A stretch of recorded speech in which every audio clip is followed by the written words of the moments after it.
Whoa, buddy. Put that thing back in its holster. We haven't gone anywhere. I don't understand. Check out the MichaelDukesShow.com for information on how to get access to the podcast. Welcome to the party, pal.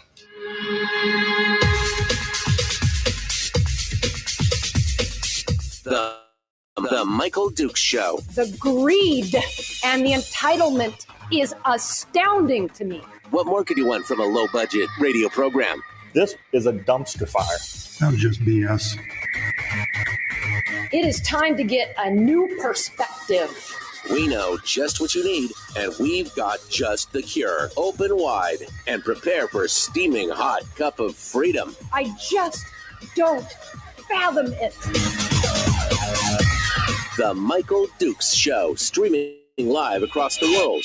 Live around the world on the internet at MichaelDukesShow.com and across the state of Alaska on your favorite radio station and or FM translator. Good morning, my friends, and welcome to the program. It is the Michael Dukes Show, and it's the Thursday edition of the show.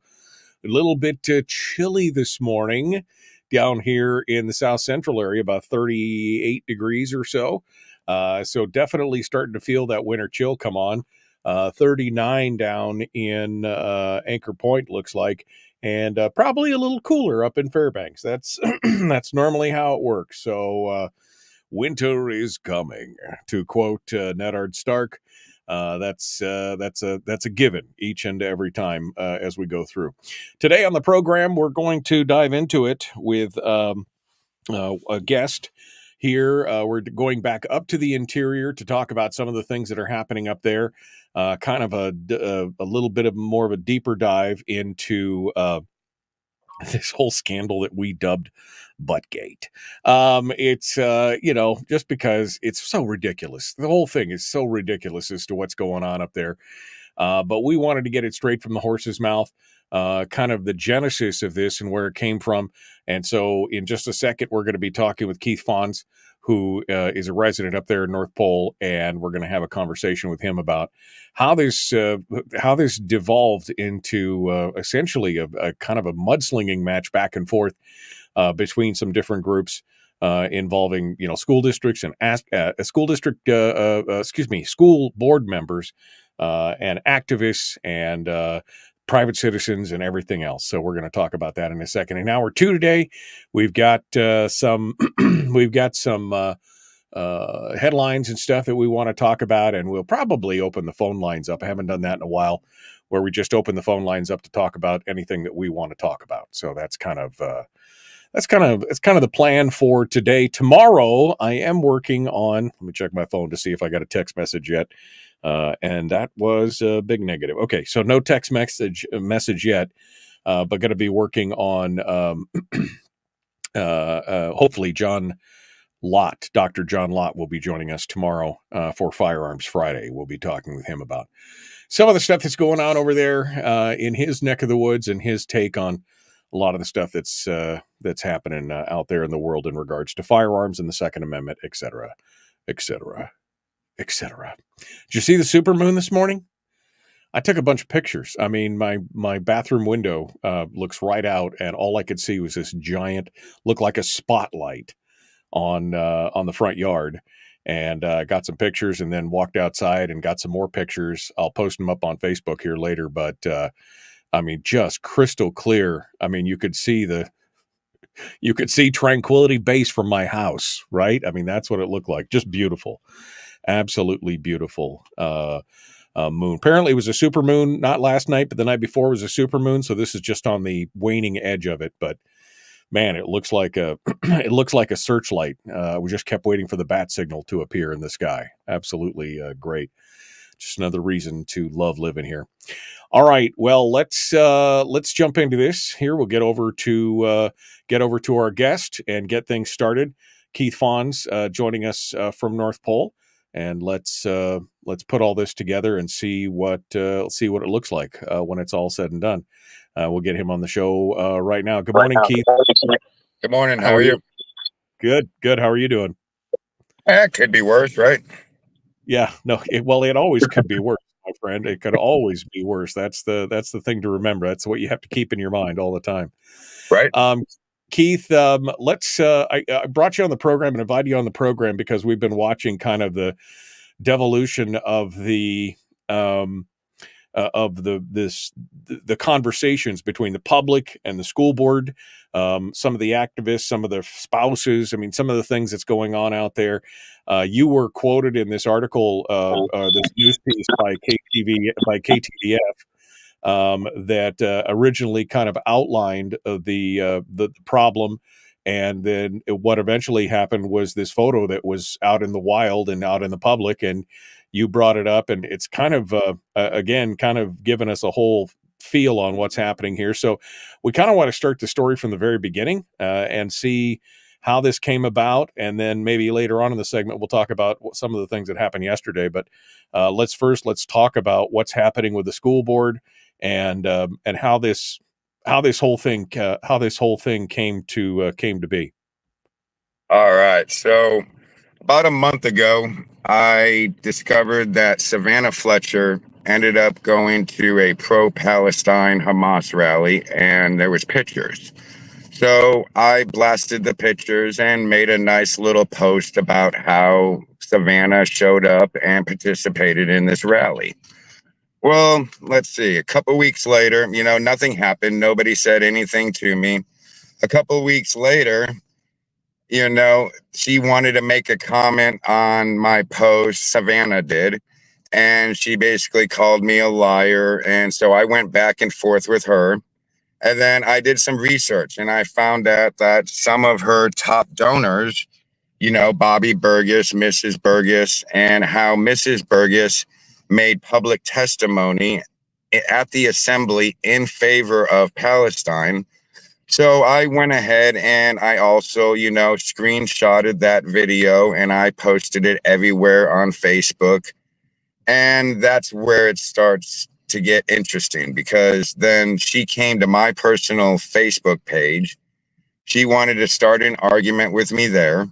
She wanted to accuse me of beating my wife and my children. And at that point, I was like, now you've gone too far. So I started doing more research on Bobby Burgess and Mrs. Burgess, and I came across some interesting pictures.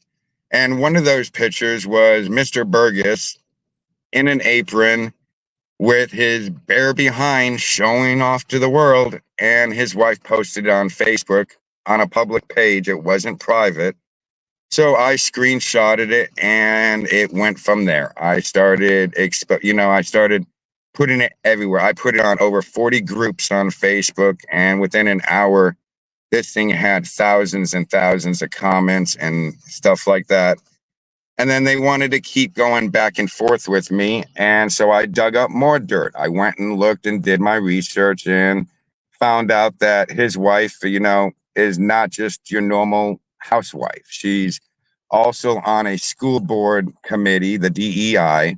And so I dug in more and I started exposing that they are Savannah's biggest donors. And the conflict just kept going back and forth. Nobody was backing down. They kept coming at me. I kept coming at them. And then all of a sudden, about a week later, my Facebooks, my main page where I had thousands and thousands of followers, got reported for being spam and a fake account. So they brought that page down. I appealed it. It got put back up. They took it back down. Now, my main page has also my business page. We also own a nonprofit youth club here in North Pole, and they took that page down too.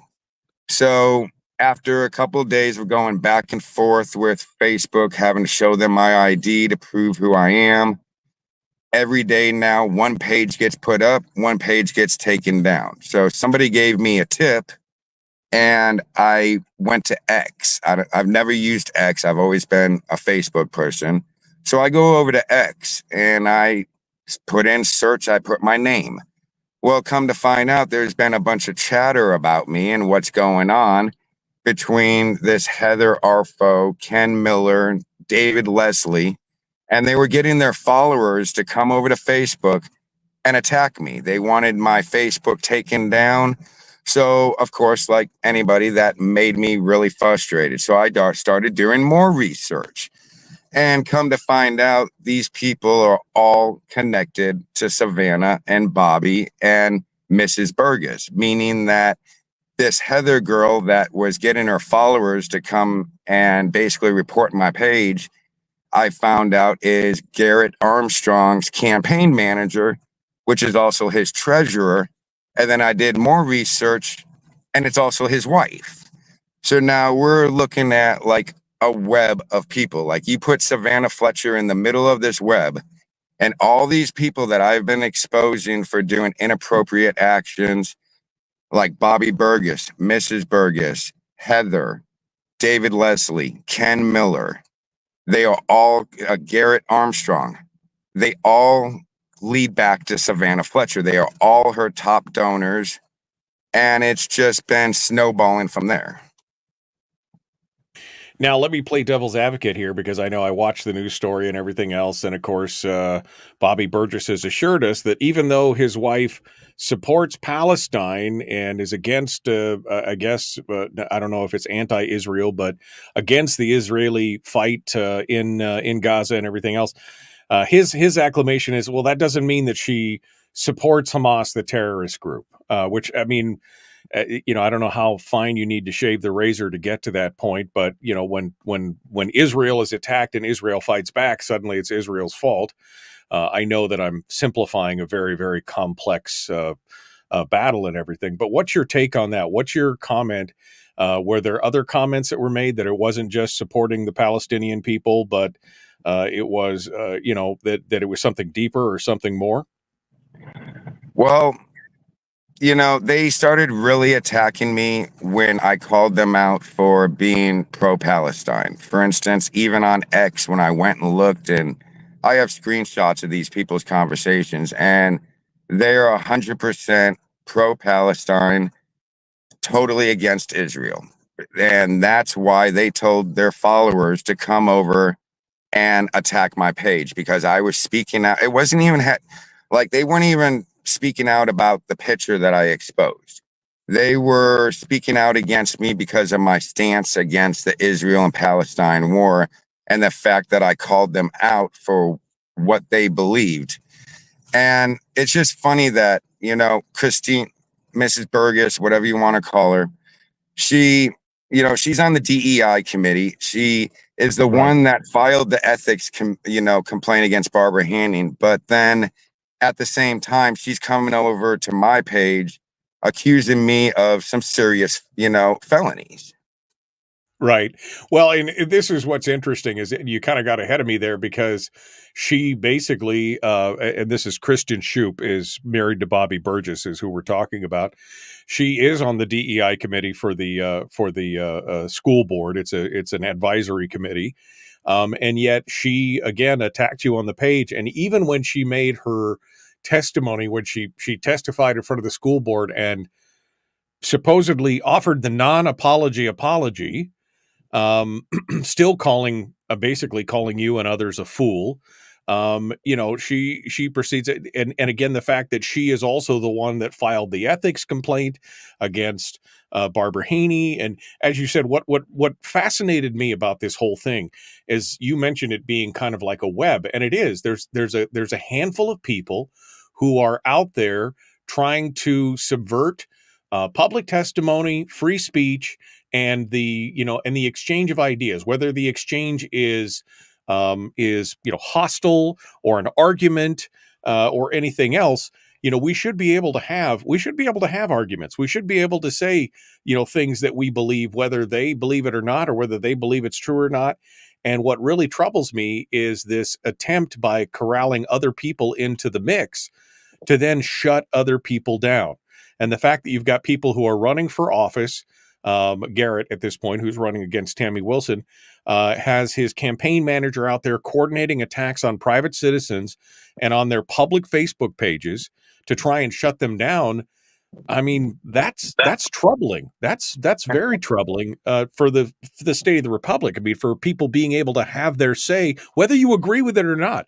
I fully support Shoops and Aaron or Heathers and all these other people. I fully support their ability to go out there and say that they're against Israel and against Palestine and they support whoever they support. I don't care. The answer to speech you don't agree with is more speech. You don't shut people down. This is really a problem. Well, in the last week, they have shut down 8 of my Facebook pages. I have other pages that they don't know about, but the fact is they, like you said, they're trying to censor me. They're trying to silence me just because they don't agree with me. Yeah, and again, I think the problem is the kind of the ganging up and the coordinated attacks and the coordinated efforts behind the scenes is what really troubles me on this. We're going to continue here in just a second. The Michael Duke Show. Ken Fons is our guest. We're going to talk to him a little bit about what more is happening and what his participation has been in some of these efforts fighting against the school board in Fairbanks and more. We're going to return in just a moment. The Michael Duke Show. Common sense, liberty-based, free thinking radio.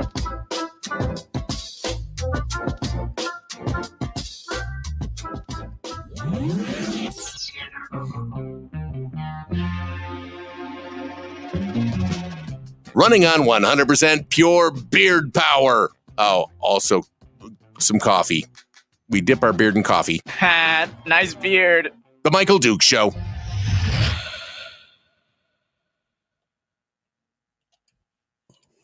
All right, Keith Fons is our guest. We're talking about the whole issue with Bobby Burgess. One of the things that I found interesting in this whole thing, Keith, was the fact that Bobby Burgess was just outraged, I tell you, that whole thing came to light because he felt like, well, I'll just let him say it. This is his words in the interview with KTVF. I feel like it's a violation of my privacy and my family's privacy. He felt like it was a violation of his privacy and his wife posted pictures of his naked backside on the internet. Now, they assert it was to a private group or a private page. You say it was on a public page. So, I mean, but the thing is, we know that when you put a picture on the internet, it's there forever. I don't care if you post it on a site that is, if it's supposedly private. If you put it on the internet, it's there for the taking. Anybody can find it, and it's there. You can't take it down. It's there forever. And I find it shocking that they are so surprised and that it's a violation of their privacy because you took something that they posted on the internet and said, here's what they posted. That just shocks me. Yeah, it's just, we even teach our kids, when it comes to social media, anything you put out, even text messages between, your daughter and your son, like our daughter has a boyfriend. Like we've explained to her, like any pictures you send him, it could be put out there for the rest of your life. So never send anything you don't want your mama to see. Exactly. I mean, like you said, even text messages, because, snap a screenshot, it's there forever. They can share it with anybody. There's a whole section of the internet that people are fighting about, revenge porn and naked pics that people snap back and forth. Later on, they break up and they're shared with the world. Again, if you want it to stay private, it's face to face. That's the only way you keep, you can't do anything electronically. Somebody can copy it and send it out on the internet. It's shocking. But again, that's not even the biggest thing. The thing is that they come out and attack. She comes to your personal page, attacks you, says things that are untrue, besmirches your character, not an argument about the topic, not an argument about what you're discussing or fighting over, but instead a personal ad hominem attack on you personally. You beat your wife, you beat your children, things that, I'm assuming are blatantly false and provable false. And yet she does that to besmirch your character and to beat you down. And this is, I've seen this happen on both the left and the right, where somebody comes in and it's just an attack, and it's this overwhelming attack that you feel like, I can't even defend myself against this, even though it's blatantly untrue, because somebody's going to take it for the truth, right? Whether I say it's true or not, and then it just sounds like I'm protesting too much. But this is the tactic that some of these people use on both sides of the aisle, left and right. Instead of arguing the issue, they attack the person, they attack the messenger. And it's very sad, because how are we ever supposed to have rational, reasonable discourse when we can't even be kind enough to each other to not attack each other personally and attack families and kids and everything else? Well, that's the thing. They tried to attack me. She came over and tried to make accusations. I shot it down. Everybody in North Pole knows me. I drive in this town 15 hours a day doing deliveries. And people know it's a lie. That's, I didn't really have to defend that. But when that didn't work, they wanted to try to basically attack me again. When that didn't work, they started taking down my Facebook pages and trying to censor me and silence me. And that hasn't worked. So I'm just kind of curious, if none of this is working and they're not getting their way, what's next? I will say it's interesting that this seems to be a bit of a younger generation. I'm 55, but I'll talk about it. We're about to rejoin the radio. That's what the ding means. So I'll rejoin the radio and I'll make my comment, and you can comment on that as well. But I want to know where we go from here. What are the next steps, and is there a way to try and keep it? Is there a way to try and keep it civil? The discourse still civil, even though you're being attacked. How do we maintain at least a civility enough to take the high ground, so to speak? So I want to continue with that. We're going to jump back into it. Here we go. The Michael Duke Show, common sense, liberty-based, free thinking radio. The Michael Duke Show. Not your daddy. Wait, sorry. Not your daddy? Ooh, not your daddy's talk radio. Whew. I was scared for a second. Thought we were going down. Here's Michael Dukes and the show.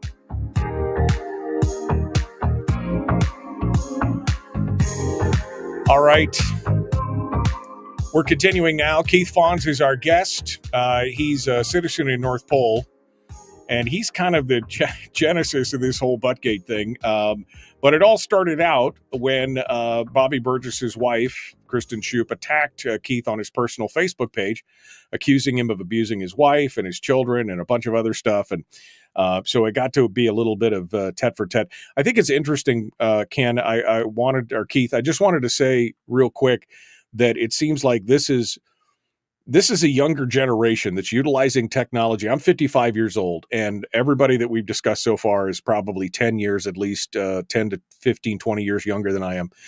And they're leveraging their knowledge of the technology and social medias to try and make these attacks, whether it's the groups and they're going out on different platforms and telling people to go to another platform and try and complain and take you down and things like that. I think this is kind of going to be some of the new battles. Some of these new battles are going to be fought literally on the technology battlefield of, suppressing people's speech, in one way or the other. But my bigger question is, and I want to get to where do we go from here, but in preface of where do we go from here, I want to know, how do we still keep the civility that we need? Because that's the thing. We've lost the ability, it seems like, in this country, on the left and the right. Now, I'm a libertarian, so I kind of watch this from, somewhere in the middle or on the outside or whatever, watching this left and right battle going on. But we seem to have lost the ability for rational, reasonable, civil discourse. And instead it gets to this, like what happened with you, ad hominem attacks where people are attacking you and charging you and saying things that are completely not true, having people come in and report your pages for things that are blatantly not true.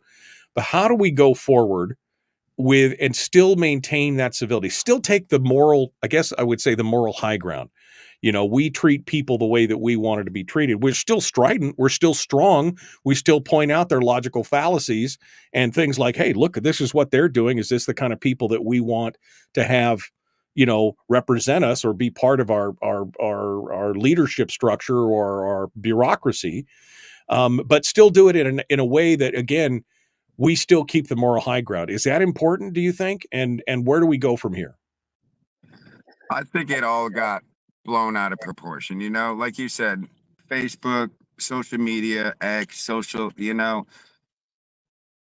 it is the future. And the fact that people can go on there and, say what they believe. They have the right under the First Amendment to speak their mind, to say what they want.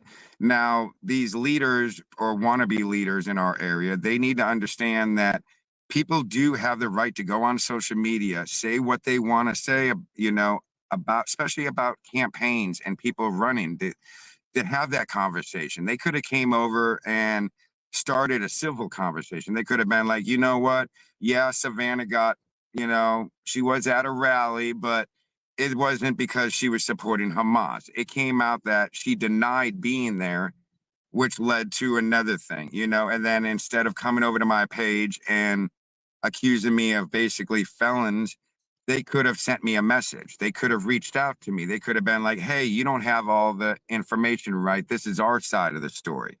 Instead of attack, because then, anybody in my situation, you're backed up into a corner, and what are you going to do? You're going to fight. You're going to come out and you're going to say things that maybe you shouldn't. But at the end of the day, like you said, we should be able to have these conversations without personal attacks. Right. If you have strength of your conviction, and I think what is pertinent here and what you just said is that it wasn't that I have a problem. I mean, I have a personal philosophical problem with somebody who supports, who is against Israel. I'm for supporting the Palestinian people. Don't get me wrong, but I believe that Israel is righteous in what they're doing because they were the ones that were attacked.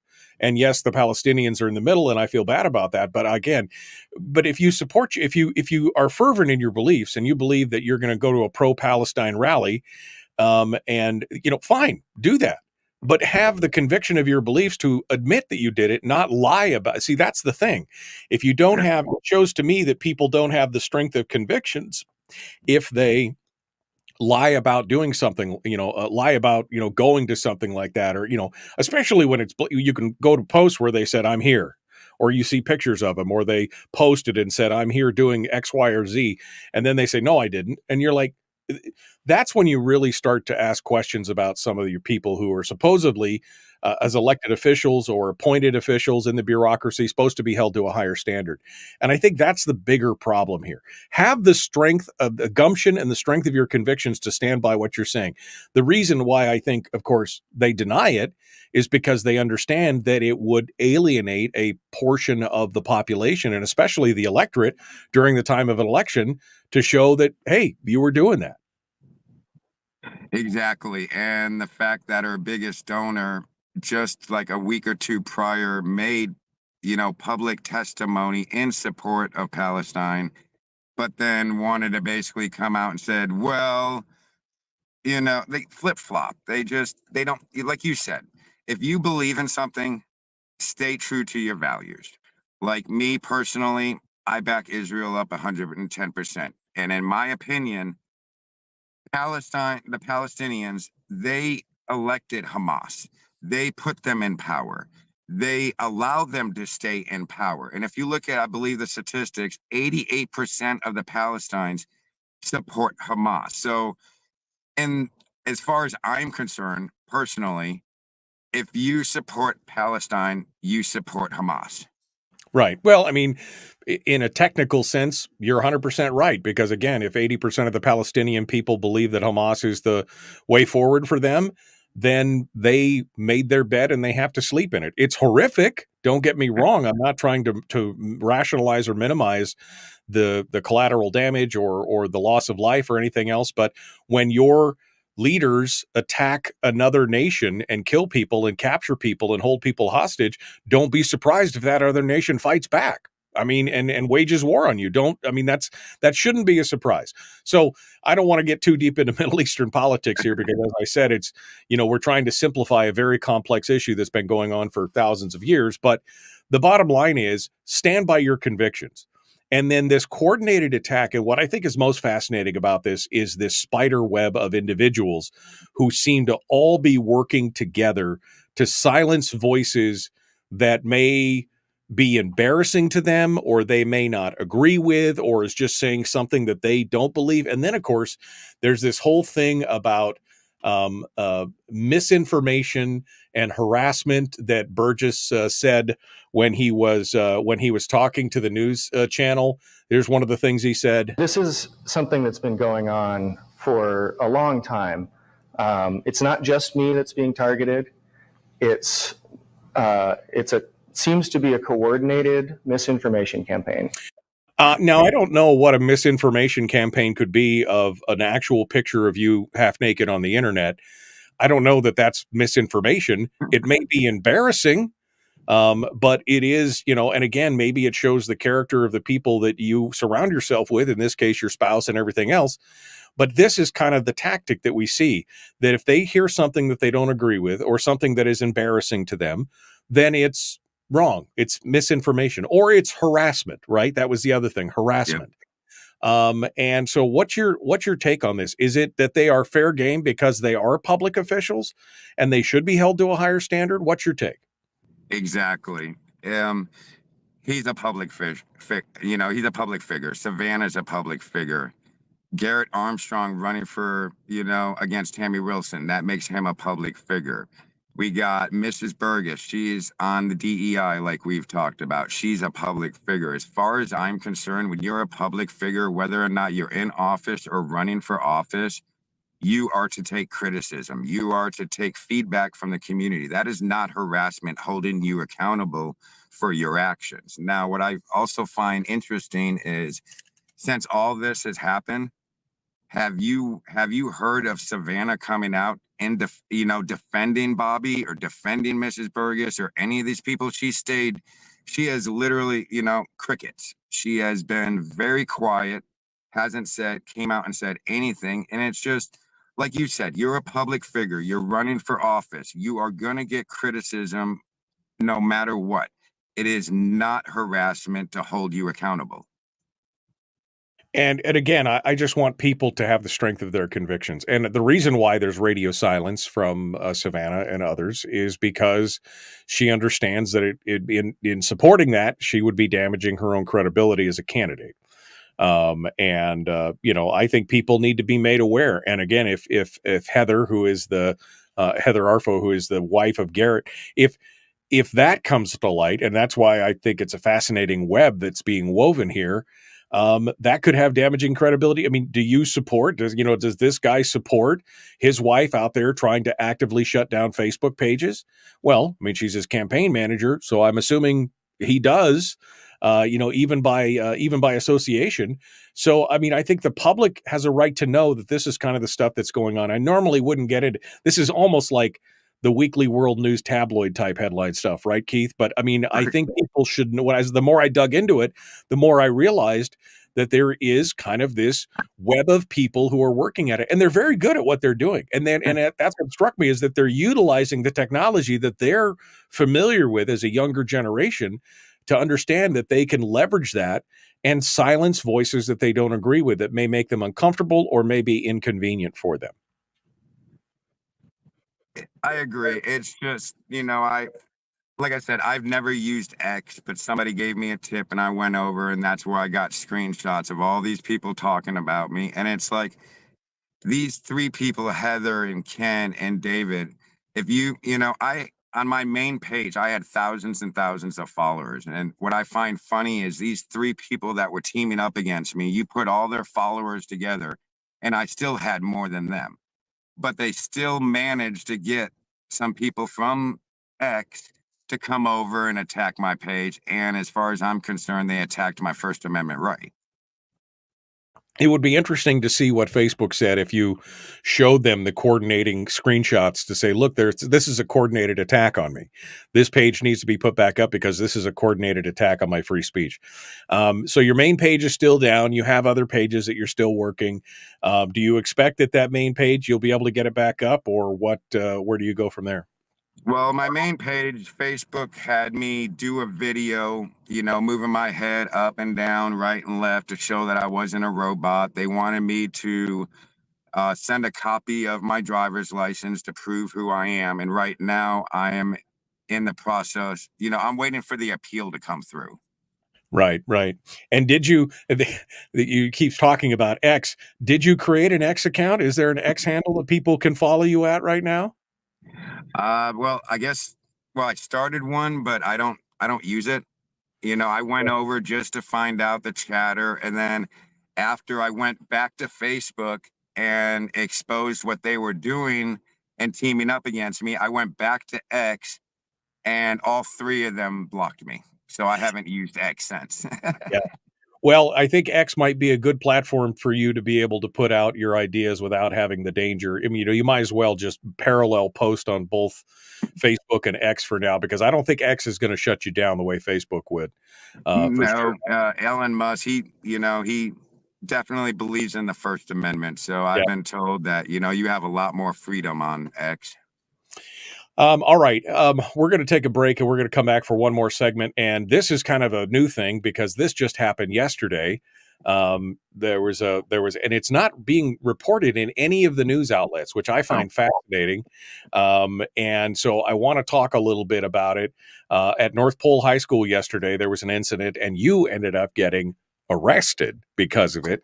So I want to talk a little bit more about that for the final segment of the hour. So we're going to continue here in just a moment. Keith Fons is our guest. The Michael Duke Show. I don't know if he's just a troublemaker or what, if he's just got one of those faces that just makes it happen. We're going to continue right after this. Don't go anywhere. The Michael Duke Show. Common sense, liberty-based, free thinking radio.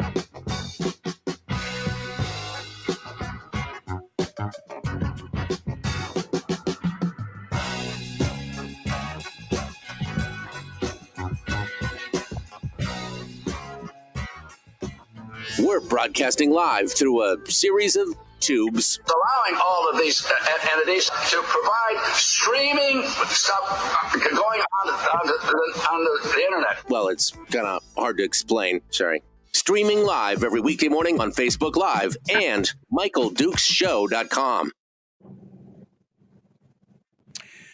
Keith, if you've got one of those, if you've got a vanity mirror on your visor, you might, it's got a light on it. You might want to flip it down and turn it on. We can see your face a little better if that's if you've got one of those. There you go. Hey, look at that. Now we can see your face. There we go. I was just thinking about that during the break. There we can go. Yeah, this is fascinating. I would recommend that, and I have an X account, but I very rarely use it.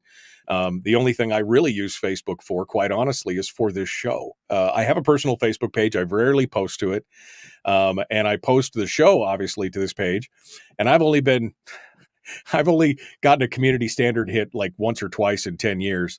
But because most of my stuff is just live video, so I don't necessarily post a lot of stuff. But yeah, I mean, I could see that there being a concerted effort to try and take people down. We've seen that across the country. So this is not anything that's surprising, I think, to a lot of people. But I would hope that you would go over to X and utilize the opportunity on X to have your free speech and have them not have the ability to take you down. That's where it goes. Well, I guess I want a little bit of. Go ahead.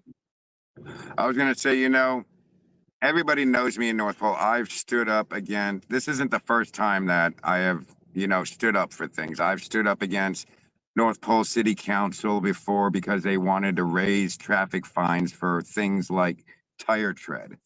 I spoke up and took the North Pole Police Department to court because they wanted to give me 6 tickets in 2 weeks because I put Christmas lights on top of my car every holiday season because I do deliveries 15 hours a day in North Pole. Why? that was a good thing. So I am known around here to stand up when other people won't. Right. I mean, that was something that I had forgotten that it was you. I remember hearing the story about guy with the Christmas lights on his car getting a ticket, in North Pole, and I thought, what the heck? This is North Pole, the Christmas town, right? Who in the bah humbug is giving the guy who has Christmas lights on his car or truck tickets because he has Christmas lights on his car or truck? That's just ridiculous, right? Yeah, they gave me six tickets in a week and a half. I took it to the judge, and the judge laughed and basically said, well, technically you did break the law. How about $1? So I paid my $1. And have they continued to give you tickets since you paid your $1? Well, the next year, which was last year, I did the same thing. I've done it 6 years now, and I got one ticket last year. And I went back to the judge, and the judge told me, he goes, okay, next year, when it's Halloween, use purple and orange lights. During Christmas, use Christmas lights, but don't use red and blue. And I won't, he basically says, I'll throw it out of court if they try to take you back. But last year, yeah, they ended up giving me one more ticket last year. It's such a bah humbug moment for North Pole of all places to give a ticket for Christmas lights on a car. Ken in the chat room said, I thought you guys backed the blue. I have never said that I back the blue. I said that there are good police and that there are bad police, and that the good police's responsibility is to get rid of the bad police. And if they don't do that, I'll shine a light on it every time. There is in my world, there is no homogenous, I just back the blue because. That's just like saying I support the government because. Right? Yep. I don't support the government because I support the government when it's right, and when it's wrong, I talk about it. That's what it's that's crazy. It's crazy. And then Polly says, but then they put Christmas lights around a stop sign right up on the street from the police department. That seems quite distracting compared to Christmas lights on a vehicle. This is ridiculous. There's even an ambulance that they deck out every year, and it actually blares Christmas music, and it had probably hundreds of lights more than I did, and that thing drives around North Pole. It's like, yeah, exactly. No. And Terry says, why not red and blue lights? Well, it's because it actually in statute, you're not supposed to have red and blue lights because those are reserved for emergency vehicles. So, I mean, technically I could see how the judge is like, okay, you can do it. Just use different colored lights. I could see that. But I mean, come on. Well, they wanted to use the excuse that somebody will pull over if I get behind them. And my response, quote unquote, was, if you pull over because of my Christmas lights, you probably deserve to get pulled over to begin with. Like, there's no way you could mistake my Christmas lights as an emergency vehicle. Right. Well, and that's the thing. I mean, if they could see your Christmas lights behind your headlights, because we know the difference in luminosity between headlights and little twinkly Christmas lights on top of a car, then anyway, this is kind of the ridiculousness. All right, we're going to walk through yesterday and just kind of, this is a totally different subject, but it's still kind of, again, the ridiculousness of allowing government to basically have control of your children. This is why I never sent my kids to public school. I'll be honest with you. This is just another example, reason number 712, why I never sent my kids to public school. We'll continue here. Keith Fons is our guest. We're going to be back. The Michael Dukes Show, common sense, liberty-based, free-thinking radio. Let's do this thing. Here we go. Public enema number one. Oh, wait, sorry. Public enemy number one, which makes more sense. On the other hand, he's a little bit of a pain in the Michael Dukes Show. All right, we're continuing now. This show today, I mean, again, you'd think it's an edition of the National Enquirer, but this is kind of the stuff that's going on. Keith Fons is our guest. We've just been talking about kind of the dust up that's gone on over at the Fairbanks School Board and all the issues over Buttgate and all that kind of stuff. We got some backstory here, which was fascinating. And I recommend that you share the show with your friends or go out and get the podcast and share it with people if they want to watch it on video, whatever. But I want to change gears a little bit because this just happened yesterday. Keith, I am on Keith's Facebook page, which is now a private Facebook page for obvious reasons at this this point. But Keith went through an ordeal yesterday. The parents of the students from North Pole Middle School got an email yesterday morning that said, I want to inform you about a safety concern brought to us Tuesday involving both North Pole Middle and High School. Last night, we were notified about a student making a threat while on a bus ride home. In response, we've been investigating and are cooperating fully with law enforcement to ensure the safety of our students and staff. As a precaution, there was an increased police presence at our school today while they investigated. Please be assured that there is no standard safety measure and that there is no immediate threat to our school community. Our top priority is the well-being of our students, yada, yada, yada, but no immediate threat. And so Keith, then you showed up later to pick up your kids, and it's a whole different story. Tell us what happened. Well, we went to the high school because we got one kid at the high school, two kids in the middle school. So we showed up to the high school, and the kids get out at 2:00. So about 2:05, we're like, okay, okay. Our daughter texts us and tells us they're refusing to let any of the kids out. They're not letting anybody go. They had them all in one room right behind the front doors. Like all the kids in the school was in one spot in the building. So she told me they wouldn't let them out. So we gave it a couple more minutes. I tried to call her back, no response. I tried 3 times, she wouldn't pick up. So like any parent, I was like, okay, what's really going on here? Between the emails this morning and then now I can't get a hold of my daughter. They're not letting the kids out of school. It's like 15 minutes after they were supposed to be released. I went and pulled up to the front of the school, got out. Me and my wife went up to the front doors. Now, this is what's funny. They let me in. They basically let me just walk right in. And I got video of this. They're basically saying that they're not going to let the kids go because there's a security reason. And in the video, you can see that, kids were walking back into the school, but they weren't letting kids leave.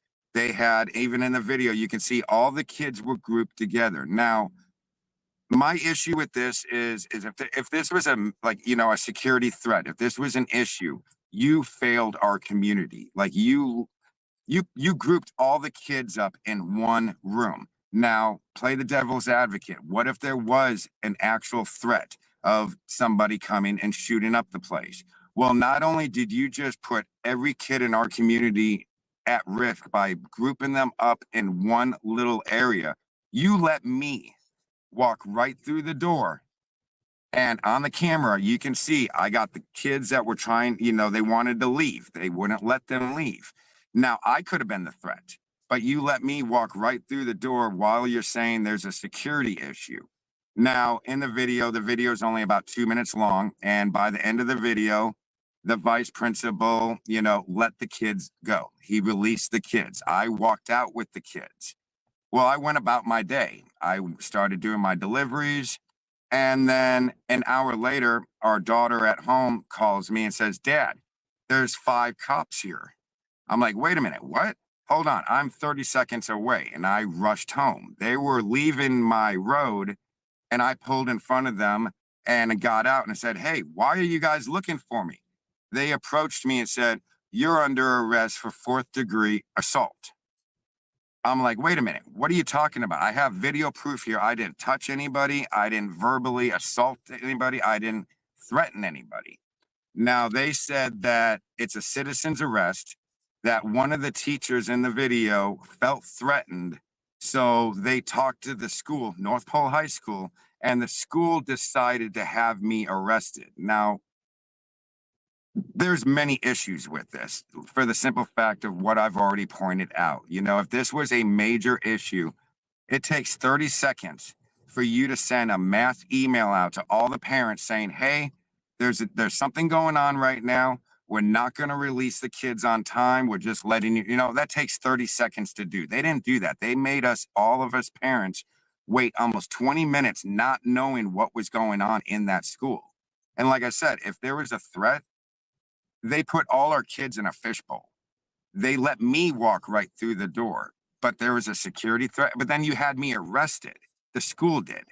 Wow. I mean, and so then I'm you out on bail right now. So you're out on bail, $500 bail. You're out on bail because you made somebody feel afraid.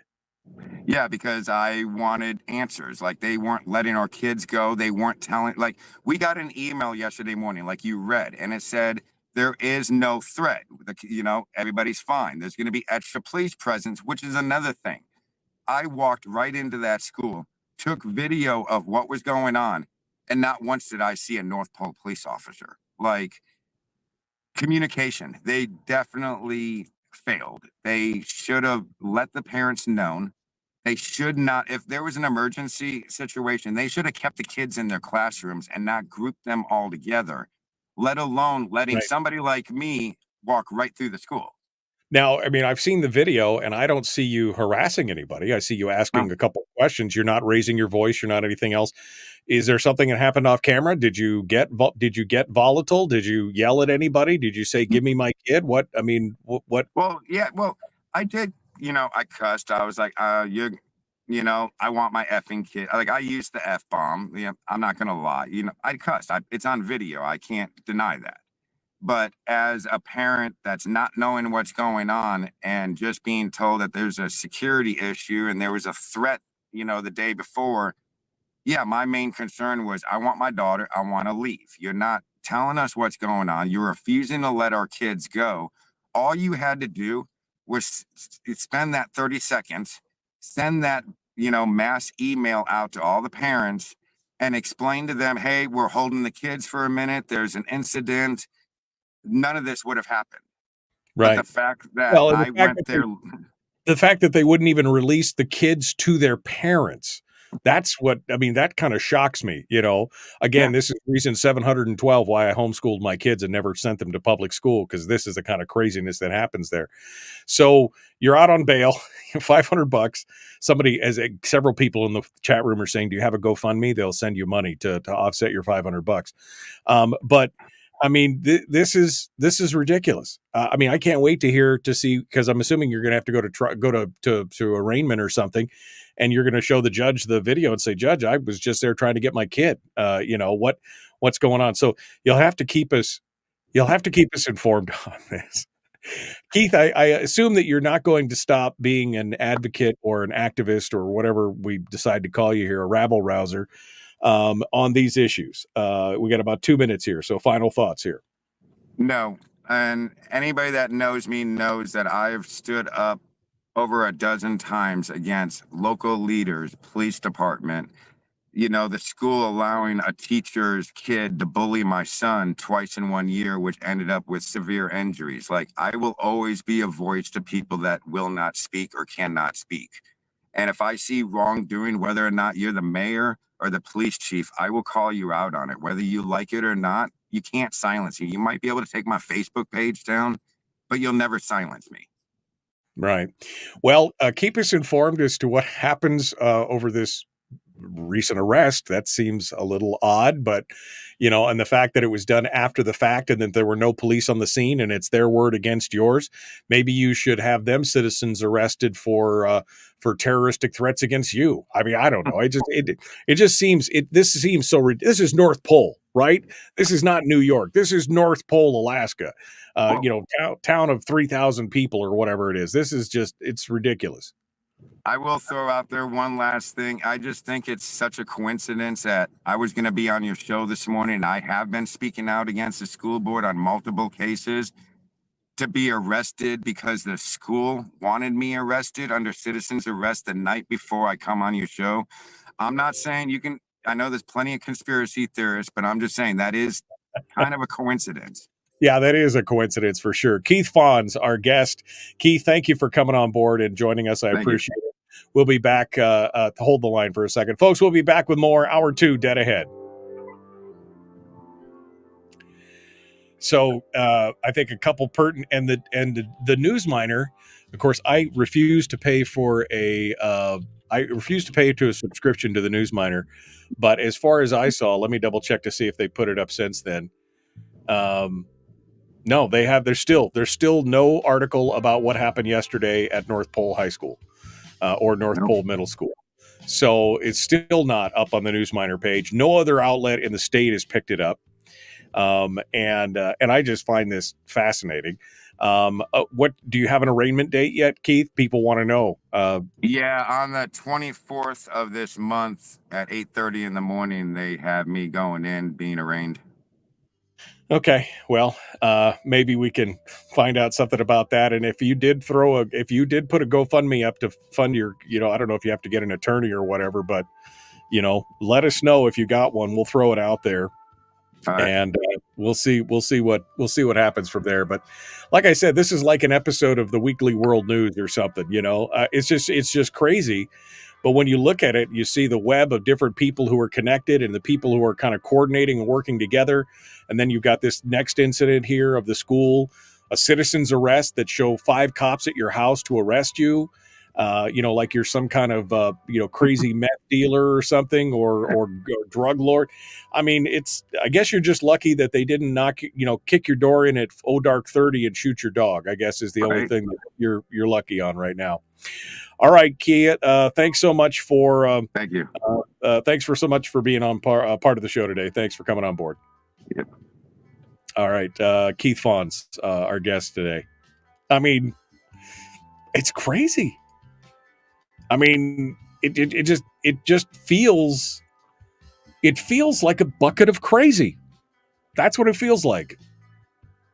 I just don't even know.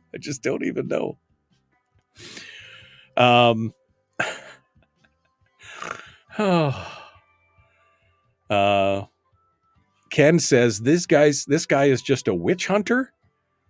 What does that mean, Ken? Is he's a witch hunter? Like is he doing the Lord's work, or is he just stirring up trouble? What are you trying to say there? I just don't know. It's the sulfoline in the water. It's true. That's true. It's true. It's the sulfoline in the water in North Pole. But again, you want to know why I wouldn't send my kids to public school? This is it right here. I got to tell you, I would probably lose my mind if somebody said, I can see my kid in the school and I want my kid right now. And they're like, no. Oh, we're about to have a problem because that's my child. And you want it for their safety, yada, yada. You know where they're safest? In my car. That's where they're safest. I mean, yeah. And Rita says, if he was risking anyone, they should have not allowed him to leave the school property and to arrest him after the fact. They should have. And where were the police? And this is the thing. Then the school district later then sent an email out later that said, after they sent the first email saying nothing to see here, move along. There's no immediate threat to our school community. Then they sent out an email later on that said, I want to inform you about an incident that occurred at the end of the school day while students were being released. We entered a sit-tight protocol due to a verbal threat made by a student toward a staff member. As a precaution, we contacted law enforcement to ensure the safety of our students and staff, although Keith said that there was no law enforcement on site. The situation was resolved and student dismissal continued as normal. Law enforcement is still present in the parking lot while students are being dismissed. He said he didn't. But again, if they were there in the parking lot, why didn't they go get them and do this? What? The what? I mean, at this point, it's like, I just have this major distrust of everyone at this point. Oh, God. It's crazy. Absolutely crazy. Yeah, it's insane. Absolutely insane. I'm sorry. I'm scrolling down here to see what's going on. What else you guys are saying?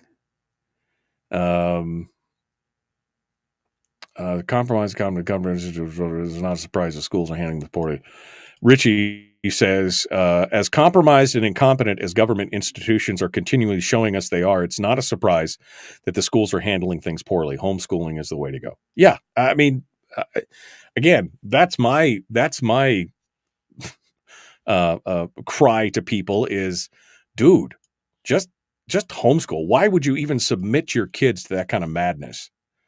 Why would you sacrifice your kids on the public altar of that kind of craziness? Right? I do not I do not understand why you would do that. All right, I'm going to launch the phone lines here, and I got to do that real quick here before we run out of time for the segment, because it's going to monkey with my volume. Come on. I got the video back up. You see that, huh? Yeah, it's pretty smooth. It's not 100%, but it is. It's a lot smoother than it was. So, okay, come on. There we go. Continue. Boom. Thanks for calling the call-in line of the mic. There we go. All right, so phone lines are now open, and hopefully that will fix all the stuff that we got going on there. Okay, put that up, and then we'll put all the lines on hold, and then we'll be ready to go. Anyway, your thoughts on this? I mean, is it just ridiculousness? I know some people have said, oh, this is ridiculous. Why are we talking about it? But I mean, is it just ridiculousness? Shouldn't we be holding our leaders to a higher standard? I mean, I'm just asking for a friend, right? Oh, now the video got herky-jerky because I'm running so much stuff in the background right now. Give it a second. It'll think up. All right, here we go. The Michael Duke Show, Common Sense Radio. Hour 2, dead ahead.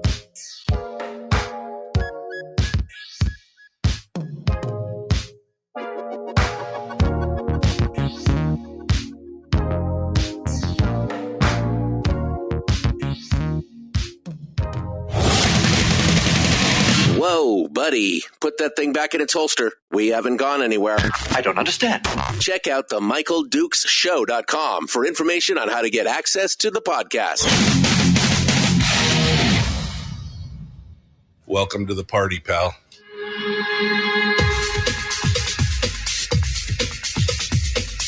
The Michael Dukes Show. The greed and the entitlement is astounding to me. What more could you want from a low-budget radio program? This is a dumpster fire. That was just BS. It is time to get a new perspective. We know just what you need, and we've got just the cure. Open wide and prepare for a steaming hot cup of freedom. I just don't fathom it. The Michael Dukes Show, streaming live across the world. Live around the world on the internet at MichaelDukesShow.com and across the state of Alaska on this, your favorite radio station and or FM translator. Good morning and welcome to it. The Michael Dukes Show, hour 2 of the big radio program. If you just are joining us this morning, welcome to the show. Also, weird, man. I mean, the last hour was just bizarre with our discussion with Keith Fons, kind of this whole intricate web of progressive activists who are going after his free speech rights on Facebook and everything else, and then finishing up with the incident yesterday at North Pole High School, Middle School, that was just, again, kind of just out there. If you missed it, I recommend you go back and listen to it on the podcast, which is available on Spotify, if you want to go find it, or you can watch it on the video replay on Facebook, YouTube, or Rumble.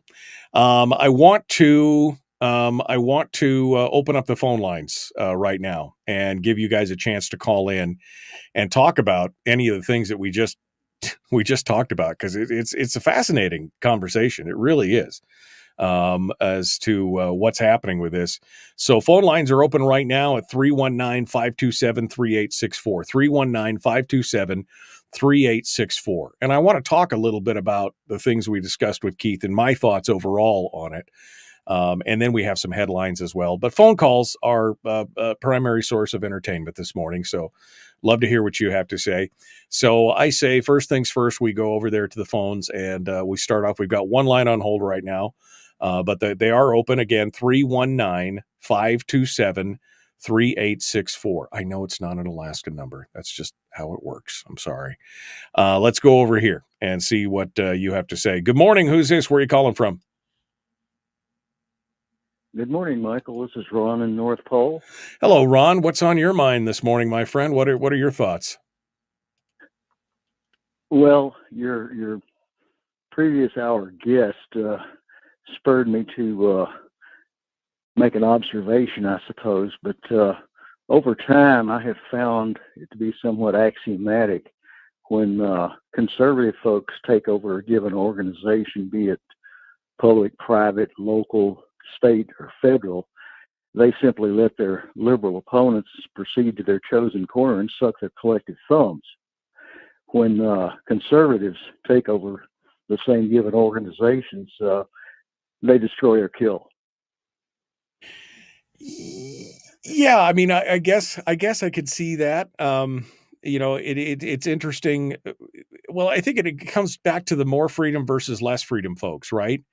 The more freedom folks see government as a solution to every Agreed. problem, and so they want to use government, and unfortunately, they don't use government as a finesse tool.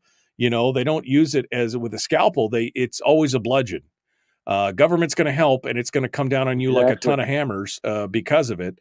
Whereas on the other side, people who believe in less, more restricted, more limited government think that we should be able to suss most of this stuff out for ourselves, right? Agreed. It's just one of those things that I have noted over the years, to some degree quite painful on my part, but it exists that way nonetheless. So Yeah, I'll leave you with that, and have a great day. Thanks, Ron. Appreciate you calling in and joining us this morning and participating, giving us your thoughts on this. All right. Thank you. Thank you so much. That leaves the numbers open, 319-527-3864, if you want to join us and come on board and talk about any of this stuff that you're of a mind to. I want to make it clear real quick up front here, just because I know we've been talking about this a little bit over the last couple of weeks, and I know that some of you listeners probably in Radio Land, but also I see it in the chat room, right? The interaction happens with people who are participating in chat, and they'll tell me, they won't say I'm being naive, but they'll say it hasn't worked, so why should we continue? When I keep saying that we need to take the higher ground, right? We need to take the higher road and, argue on the merits of something. We don't need to get emotional. We don't need to, ad hominem attack people. That we should be working, more towards, a more civil discourse, And so the first thing I want to say, and I got some lines on hold here, I'm going to be to you here in just a second, but if Savannah Fletcher or Bobby Burgess or Christian Shoup or whoever, fill in the blank with anybody, Brett Rotterman, Tammy Wilson, Barbara Haney, if they want to have a position, if they want to take a position and support something or speak against something, everybody should have their right to do that. As I've said many, many times, the answer to speech you don't agree with is more speech. But what I find cowardly, what I find offensive, is when there's a coordinated effort to shut down somebody's speech that you don't agree with. What that shows me is that it shows me that you lack the fortitude, you lack the conviction, and in some cases you lack the intellect to be able to argue effectively against somebody else's point of view. So instead, you use a bludgeon to try and silence somebody.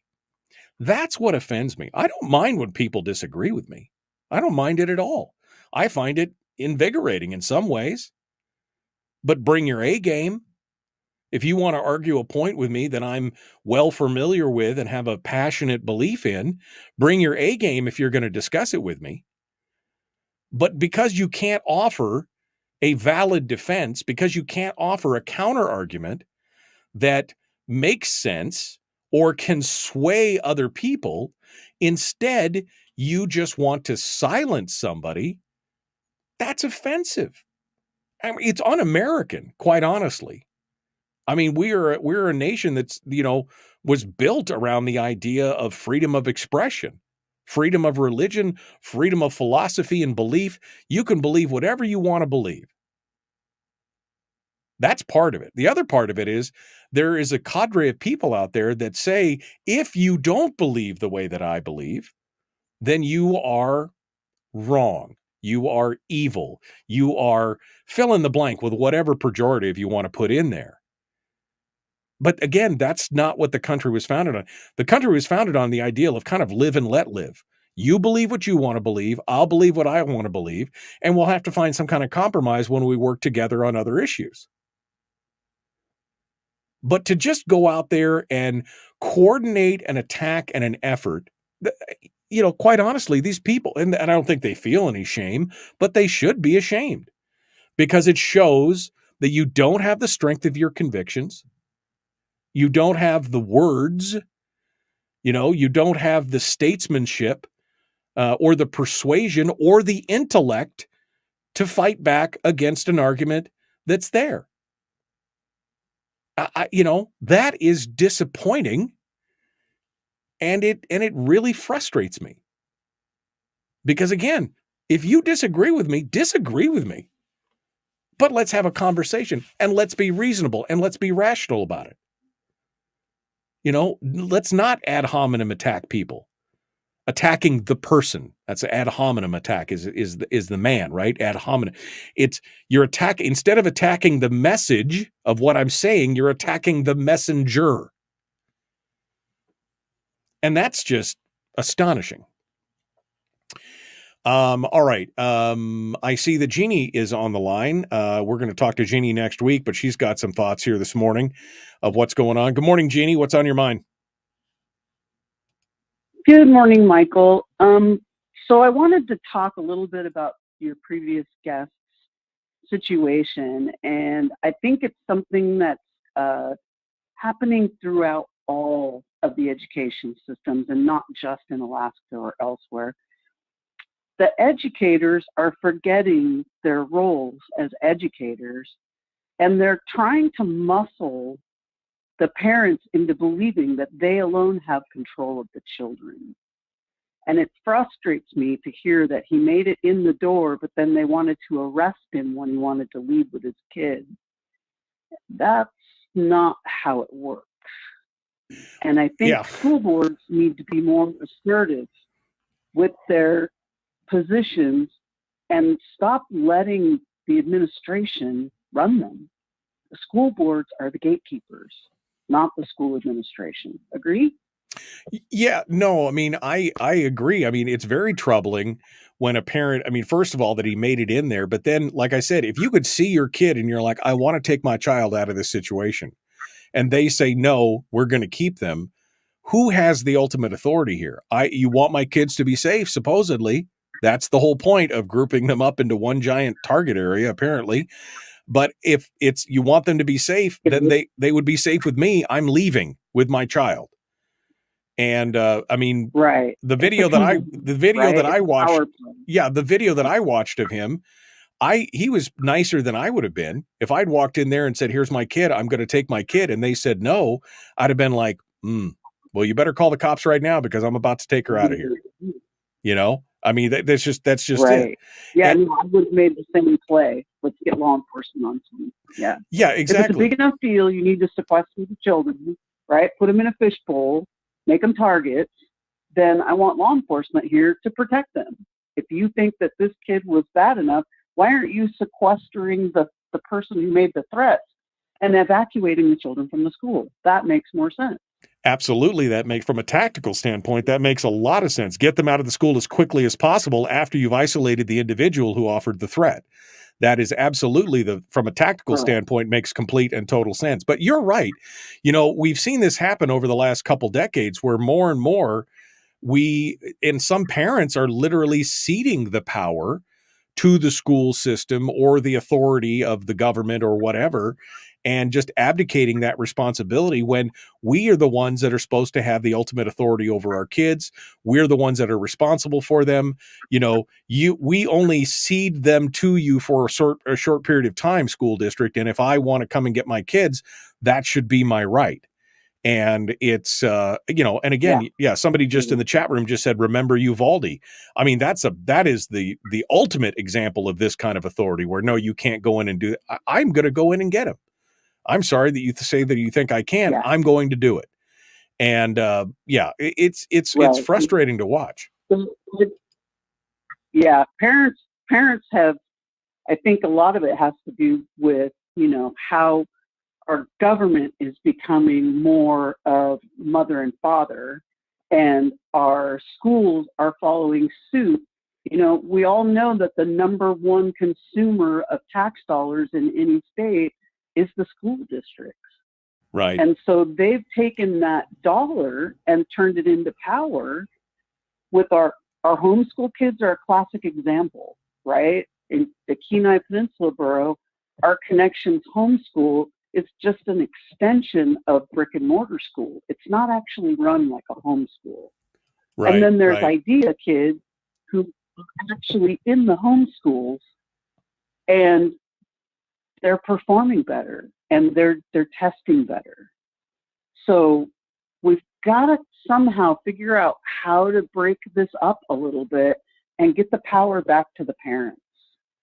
They're the ones who need to, their kids are only there for 6 days, 6 hours a day.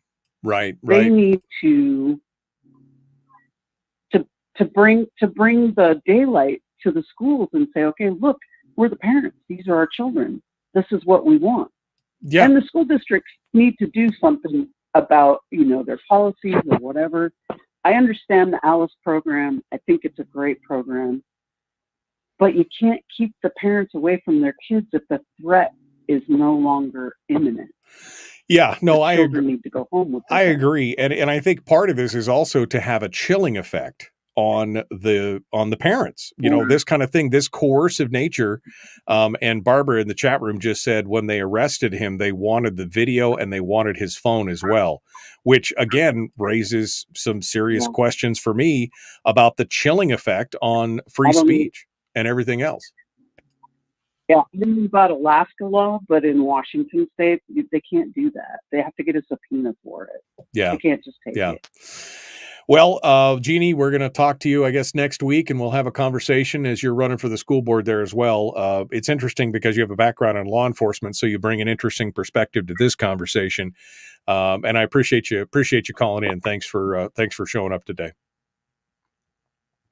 Thanks for having me, Michael. All right. I appreciate it. I got one other line on hold. Kelly's on the line, but Kelly, you're going to have to hold on a minute because I am a slave to the clock. I am up against the break, and we're going to continue here in just a moment. Don't go anywhere. The Michael Duke Show, common sense, liberty-based, free-thinking radio. Phone lines are open if you want to sound off on this or any of the other topics that you feel like we need to go on. 319-527-3864. We'll continue with more right after this.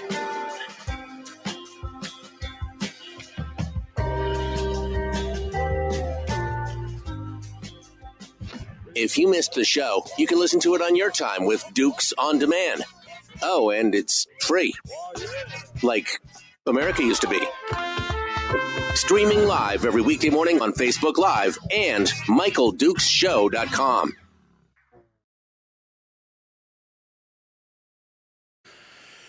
Okay, in the chat room right now, I'm going through some of the stuff here, seeing what you guys are saying. Armed in AK on YouTube says, I agreed with a caller, Jeannie, who was just on. It's an extension of it takes a village to raise a child and taking away rights of the parents. Again, I would agree with that. Harold says, anyone else concerned about the stalled permanent fund? I mean, yes, of course we are, but we're talking about something else right now. We can probably come back to that, tomorrow or Monday. We got plenty of stuff to talk about. I saw a video last night because somebody just said something about Kamala that was about Kamala and guns. It didn't have anything to do with this. But there was a video last night of a family in California who's a victim of Kamala Harris as the Attorney General of California. A black family had the daughter. The daughter had, I think it was sickle cell anemia. And so she was very sick and she was in and out of the clinics and hospitals. So she was missing a lot of school, and Kamala Harris had a zero tolerance policy that if you missed more than, I think it was 10 days of school, that you would be arrested. And they literally showed up. This girl had been in and out of the hospital. And she had doctor's notes saying this is why she was missing as much school as she was. The police showed up at the door and arrested the mother, prosecuted her, put her incarcerated her for a short period of time. She lost her job. She lost her house. They became homeless. The daughter had to go into some kind of care system and everything else. And I mean, this whole thing was because the daughter had missed more than 10 days of school, even though there was a legitimate excuse. I mean, I'll have to find the link to the video. This is the problem with government and cookie cutters, right? Well, it's 10 days of schools or you all go to jail. Well, but what about the kids that have issues like, again, a chronic illness that prevents them from, again, that was reason number 230 why I was going to homeschool all my kids. It's none of your freaking business. Anyway,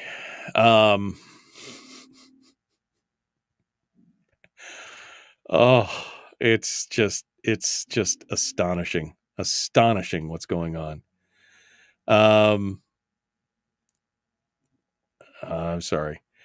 Harold apparently thinks that we're all being ridiculous. All this ridiculous, far-fetched conversation. Okay. I mean, he's obviously out of touch with, with any kind of people other than his own little bubble. So, good luck getting elected, Harold. But,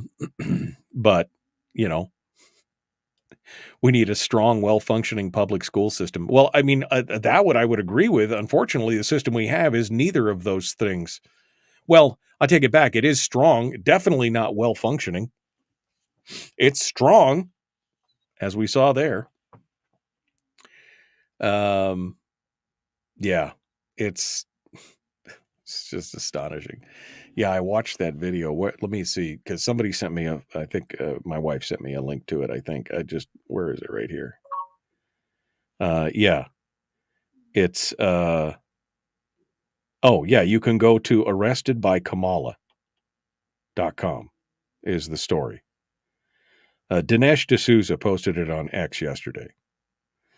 Or on Instagram, I guess. It was Instagram, not X. But the Arrested by Kamala, that's the story. You can go, and it's in an interview and everything else, and it's astonishing. Just astonishing. All right. Let's can you no Mike Shower. Mike Shower was yesterday. Mike Shower was with us yesterday, so we got that there. But Kelly's on the line, and we're going to continue with Kelly here in just a hot second and get her take. But there are phone lines if you want to call up and talk about something else. 319-527-3864. 319-527-3864. Let's get to it. The Michael Dukes Show, Common Sense Radio. Here we go.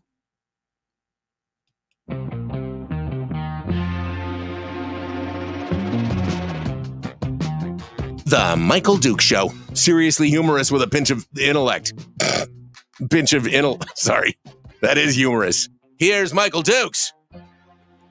All right, we're continuing our discussions this morning. Open lines, phone lines. We're talking about the school systems. We're talking about the bureaucracies. We're talking about this coordinated effort to try and deplatform people.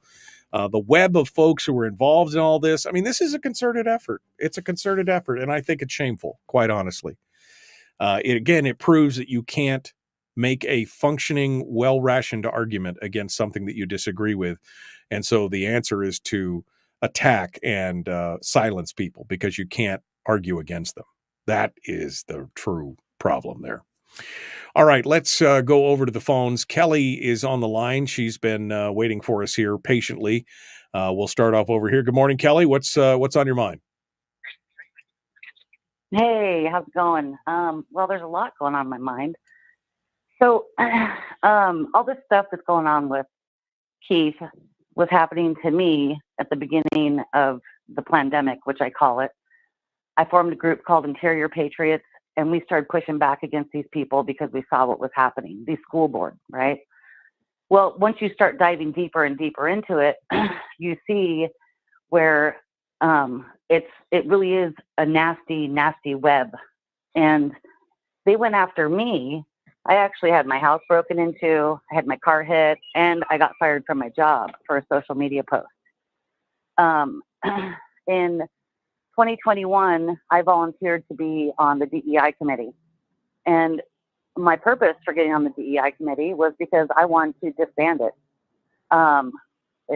It's bad. It's not good for anyone. And so once the chair of the DEI committee at that time was Aaron Marotti, who is once again the chair of the DEI committee. And I got the position, and then I got an email stating that no, I didn't get the position. And I said, well, too bad. Well, every single lefty, progressive lefty in this town reared their ugly heads. The Daily News Miner even got into it, wrote a really crappy article about me. And so I stepped back, because I'm like, well, this is too much, this is too much for one person. And so then the DEI committee kind of like went away very, very quietly. Well, I still continued to push back. We had rallies. We showed up at the school board meetings. And then I found out about a group called, actually, I didn't even know about this, but there's a woman that sits on the DEI committee right now. And if you go through the list of names that's on the DEI committee, I mean, they're all very progressive. There's one conservative on there. But her name is Rehan Kowalski. She is the co-founder of the Fairbanks Queer Collective. Now, 2 years ago, I was working at Ulta. I'm a hairdresser, and a woman came in, had no idea who she was, sat in my chair, and she threw up a really big water bottle that had a big, huge LGBTQ sticker on her water bottle. So what? I was wearing my MAGA bracelet. Who cares, right? This is work, right? Right. Well, she had come there to try and intimidate me, and at the end of, I didn't even get to do her hair, but she stood up and was like, I know you don't like gay people, Kelly. And I was like, whoa, how does this person even know who I am? Like, and I don't have an issue with gay people. I just want everyone to leave the kids alone. I ended up getting fired from that job because of a social media post about her coming into the salon and trying to intimidate me. So I got fired. Now, this has been going on for a long time. They're all intertwined. Like Kristen Shoup is on the DEI committee. They all went on a little field trip over to the Fairbanks Queer Collective. Sai Nanahita is a really big part of this dark web. I didn't find out about her until, everything got shut down. And even when I ran for office, it was awful. All these people are all tied together.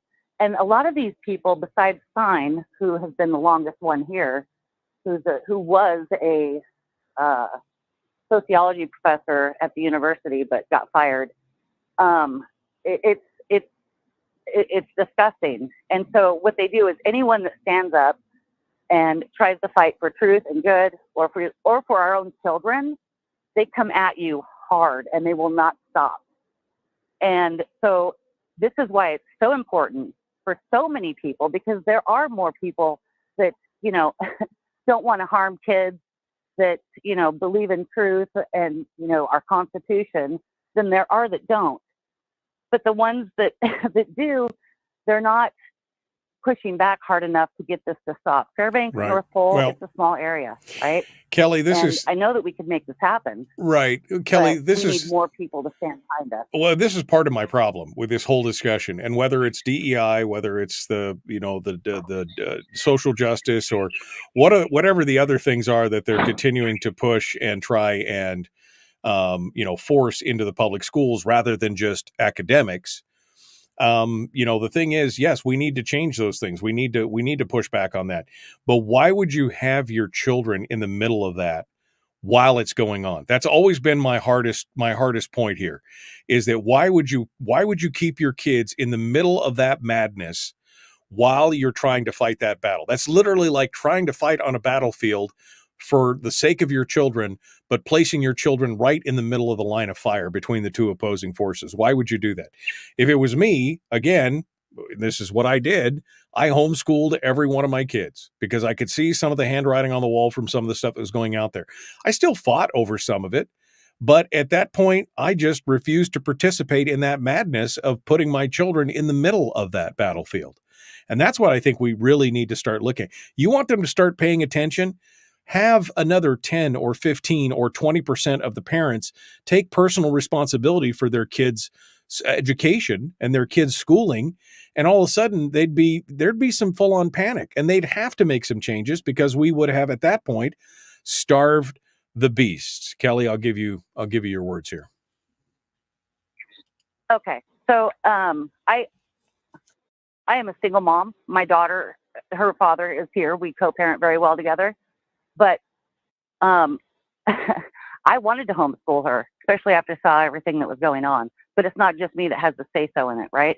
So what I can do is let everybody know in the schools who my daughter is. And she hasn't been messed with at all, like at all. They know better, right? And that's the other thing, too, is these people that do have their kids in public school, you need to go down there and you need to let the principals and the teachers know exactly who you are, what you stand for, and who your kid is. And you're not going to put up with any crap, right?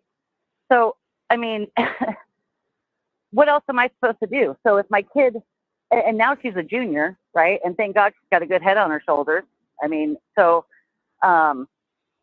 there's nothing I can do except just keep on with the good fight for the ones that can't homeschool or that just don't know how to homeschool, right?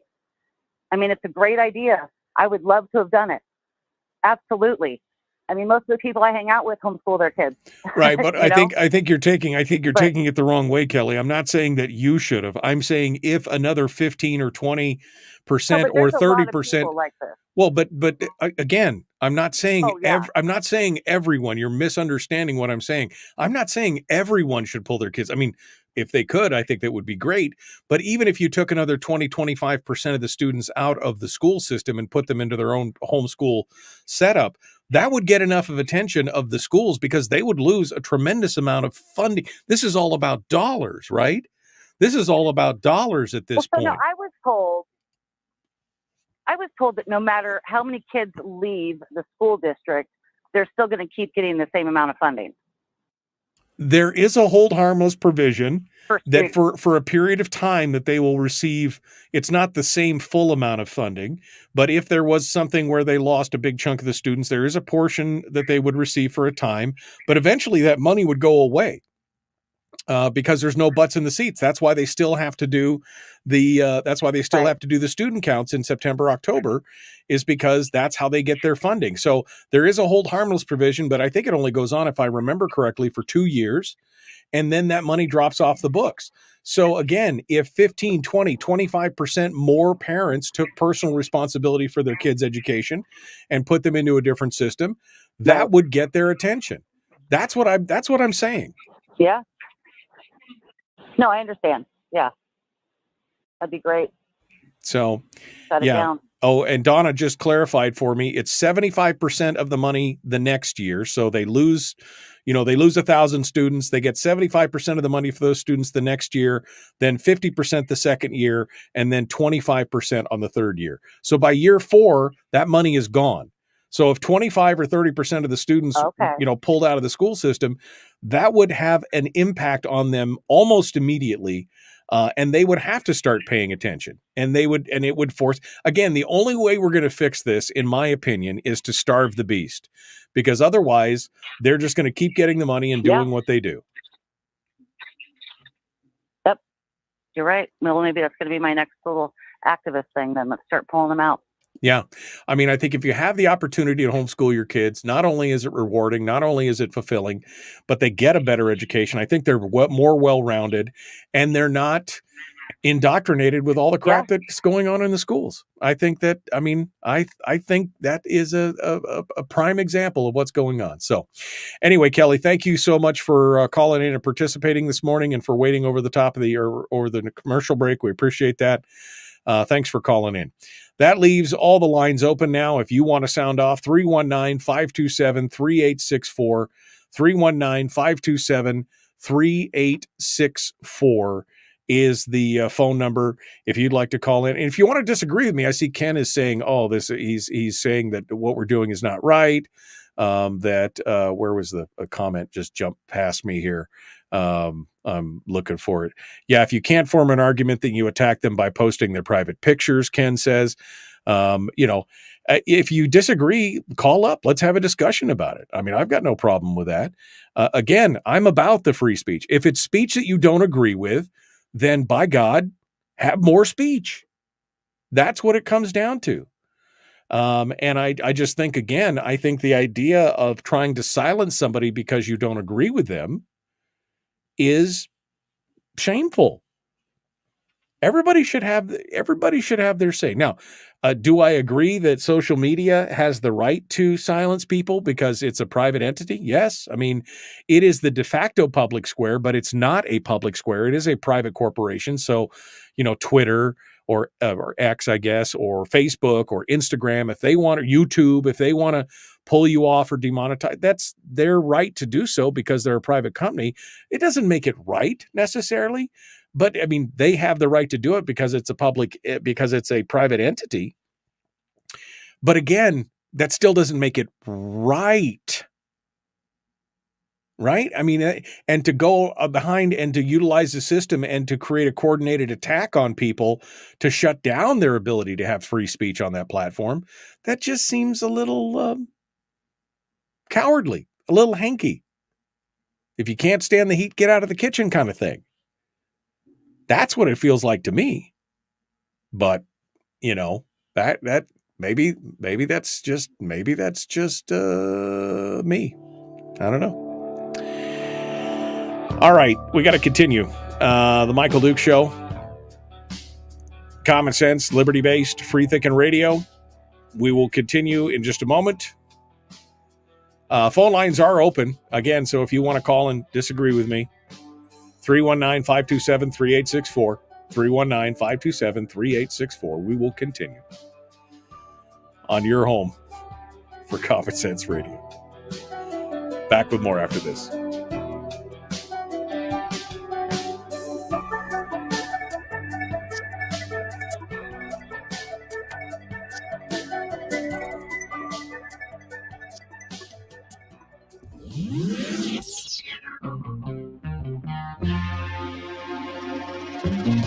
Listened to by more staffers in Juneau than any other show because their bosses told them to. And after what they just heard, oh man, they're going to be pissed. You're a bad, bad man. The Michael Duke Show.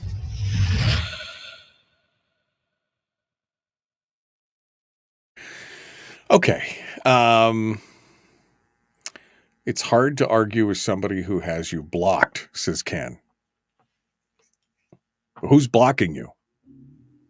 I don't know. But I don't know. All right. Let's go back over here. Jonathan says, my son had a hard time in a traditional school setting. He has attention issues, etc. I'm blown away by his performance in traditional schools versus his testing scores when we switched to homeschool. Went from getting 30% Fs to being in advanced classes. The institution is broken. I don't think that the powers that be really want it fixed. I mean, I would argue that there's probably a lot of teachers out there and a lot of people who are involved at the ground level that want it, that want it to work, that want it to be fixed. But there's also, this idea of industrializing school. The cookie cutter doesn't fit for everyone. I mean, I had 5 kids and I literally had 5 different learning styles, maybe 4 different learning styles for 5 kids. What my oldest son could do, on his own without supervision and could, without me hovering over his shoulder is what I mean. My younger son couldn't. He needed to have somebody kind of hovering over his shoulder and double checking him and making him work. And what my daughter, my middle daughter, could needed help with as far as she needed more visual learning versus my oldest daughter loved auditory learning. She loved to hear stories and hear things and lectures and things like that, where my other daughter needed things drawn out. Et cetera, et cetera. Each one's got a different learning style. The public school system is not the end all be all. That if you want the ultimate, student teacher ratio, then homeschooling is for you because it's you and a student, or maybe a couple students if you've got more than one kid that you're homeschooling at the same time. It's you and the student. You're the teacher.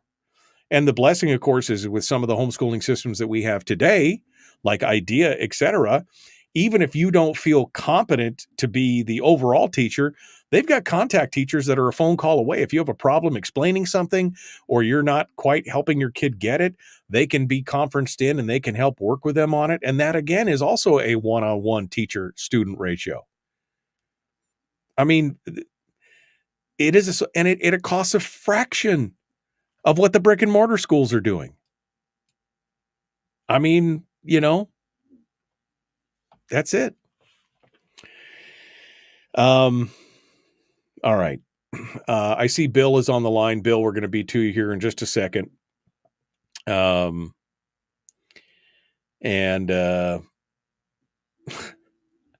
Denise says, well, calling the cops on parents is probably not a good idea. IDEA never threatened to call the cops on me. I never had a problem with those people. Are golden as far as I'm concerned. Those people are golden. That's, there you go. Okay. Scrolling backwards here to see if there's anything else that I missed. Were we talking about the city of Houston, says Jade? No, we were talking about the city of North Pole. We were talking about the city of North Pole. Richie says, start communicating with other parents, get together and form a co-op and take turns overseeing the homeschool curriculum. Yeah, you could. There's been teachers who have retired out of the system. And there was a couple stories. There was a story about this, about one of the teachers in Eagle River during the COVID thing. She got so frustrated with everything, the way things were going on and everything else. She quit, and then she became a private tutor for a co-op of parents who paid her a salary to teach their group of kids. There's people out there that if you don't feel like you have the wherewithal to do it, they've got, learning pods and micro schools and everything else that you can do. You could set your own stuff up. You don't need to go to the state. There are options out there like IDEA and Raven and a few others that allow you to have access to some of that state funding. It's a fraction of what the regular brick and mortar schools get, but it's more than enough to homeschool your kids.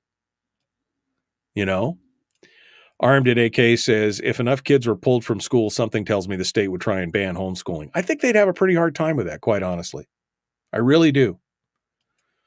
But yeah, I think if you pulled the kids, I think if you had a group of citizens who decided that enough is enough and they decided to commit to homeschooling their kids, there would be, especially if it was a large enough chunk. I think it said, somebody said it had to be more than 5% a drop in enrollment to have the hold harmless kick in. But if they dropped, 15, 20, 25% of the student body out, there would be enough something there that they would have to pay attention to it. And maybe it would be enough to make a change. But, again, I just don't know why you would leave your kids in the middle of the battlefield while you fight these battles out. I'm not going to sacrifice my kids on the altar of that. Sorry, not going to happen. All right, Bill's on the other line. We're going to continue here. The Michael Duke Show, common sense, liberty-based, free-thinking radio. Like, share, subscribe, ring the bell, do all that stuff. Let's get to it. Here we go.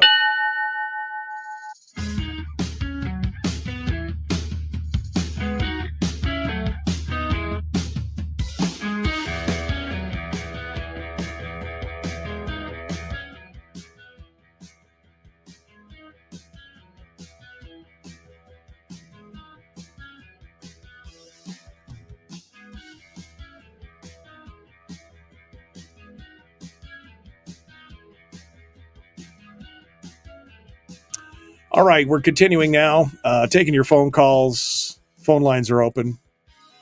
Bill is on the line. Let's go see what Bill has to say. He's been on hold for a minute here. Bill, what are your thoughts this morning? Yes, I've got a little anecdote from yesterday that kind of fits right in with your discussion this morning. Okay. Pull up to the little Esther gas store there, but where you drive in, just at the place where you're across from the fire station, driving into the old village there, and some people come out to the car next to us, and so I asked this girl, let me guess. You're about in fourth grade, and she says something I didn't quite understand. Her dad says she's in third grade. Then I asked her, "Are you learning how to read?" She says, "Oh yes." And I said, "Well, you know, how far along are you in your reading?" And she eventually ends up telling me that she is an expert reader.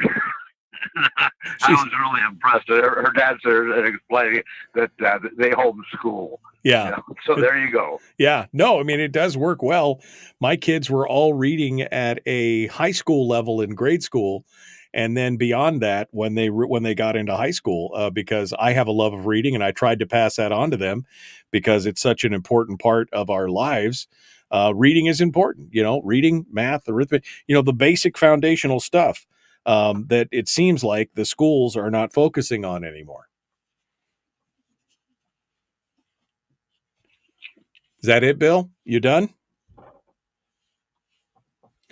I guess Bill's done. All right. So thank you, Bill, for calling in this morning and being part of the show. Thank you, Bill. Appreciate it. All right. 319-527-3864. 319-527-3864. If you'd like to sound off, we'd love to hear what you have to say. I mean, look, schools are struggling, right? Schools are struggling for a variety of reasons. But primarily right now, one of the big reasons, I think, is declining enrollment. There are fewer people / kids in the state, fewer students going into the brick and mortar school system. And we're seeing that that's having an effect everywhere. Fairbanks is now talking about what they have to do they're going to have to consolidate some schools. Anchorage just announced yesterday, day before, that they are moving ahead with plans to close and consolidate schools. They're doing a new public survey facing their declining enrollment, and the leaders had admitted that they are facing a declining enrollment back in April of this year. They're saying that the district in just the last 10 years or so has dropped nearly 6,000 students. And there's been an 84% increase in correspondence students as well on top of that. And so they're already talking about how this drop is going to continue. It's projected to continue for the coming years. And so now they have to talk about shutting down schools. Now, they did one last year, but it created 2 years ago, 2022, it created such a huge public outcry that they ended up closing nothing. They proposed closing 6 schools. Now, part of this as well, I think, is the way that they presented it and the way that they did it. And as we know, many government institutions or agencies, when they're faced with a budget crunch, they always cut some of the most high visibility and painful things first to garner public support for their funding, right? And this very well could have been part of that. But they proposed closing 6 public schools. And in the end, only 1 school closed, but it really didn't close. It was then repurposed into the Alaska Native Cultural Charter School. So they really didn't close it. They repurposed it. But now they're like, okay, so we've lost 6,000 students over the last decade. Current enrollment numbers are not expected until sometime in October, but they're expecting to see a drop again this year. And again, they've seen that increase in 84% of correspondence students rather, who aren't using the buildings. And so now they've come to the conclusion they're going to have to close schools. 29 schools are below 70% utilization. 14 schools are below 60% utilization, meaning they're just barely half full. And yet you still have all the overhead, all the administrators, because each school has their own set of administrators, right? So even if you consolidate schools, now you're going to have a duplication of effort in administrators and janitorial and all these other kind of things. It's the only way that these school districts are going to be able to survive and save money is that they're going to have to consolidate. We saw what happened in Fairbanks with Ben Eielson, right? They talked about closing Ben Eielson. Well, at the time, Ben Eielson was at, I think, somebody correct me if I'm wrong, but I believe it was at 40% capacity. And the North Pole High School was also at low capacity. So by combining the two, by closing Ben Eielson and shipping those kids to North Pole. North Pole is still not at full utilization. So it made sense. And now they're talking about doing that to other schools in the district because they have to. Because you can't build a Cadillac plan and then feed it on a Pontiac budget, right? Or champagne plan and beer budget, or whatever you want to say, whatever analogy you want to use. You can't build up this thing when you had thousands of more students and millions of more dollars pumping in and expect that you're going to be able to continue to prop that up at the rate that you're going right now. This is part of the problem.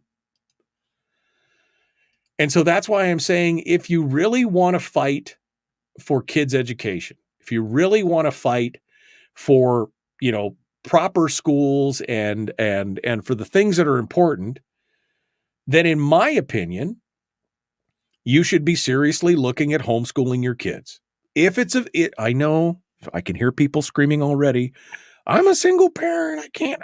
Okay, I understand. Maybe not a viable option for you. But if only 10, 15, 20% of the students, 10, 15, 20% of the parents decided to homeschool their students, it would have a significant effect on the local school districts by reducing their overall funding. And they would be forced to come to the hard truths that they need to trim. And maybe somebody out there saying, well, that's harsh. People will lose their jobs. Yes, that is an unfortunate side effect of having to consolidate and downsize. But having worked in the private sector my entire life, that does happen sometimes. That does happen sometimes.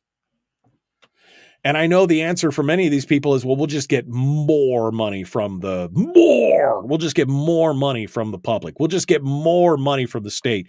We'll just get more money. That money has to come from somewhere, folks. It's coming from you and me. Whether we see it directly or whether it's coming straight out of the state coffers and then it's being cut from the dividend or wherever it's coming from us in the long run.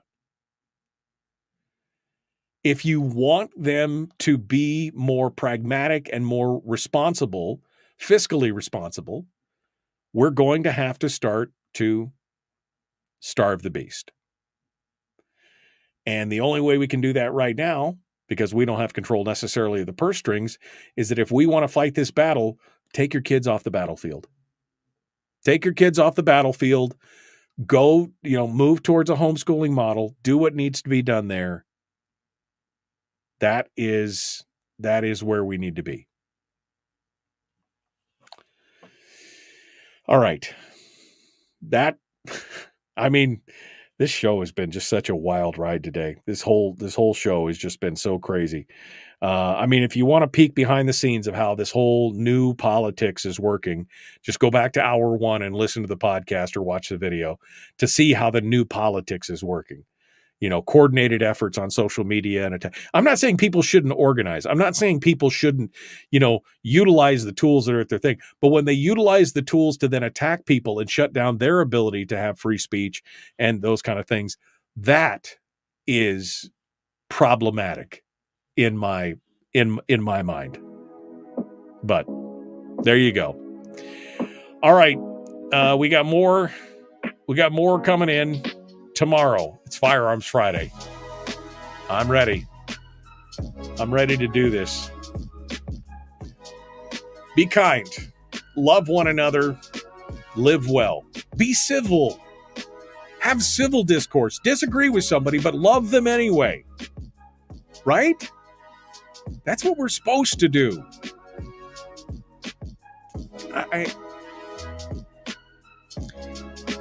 We'll see you tomorrow.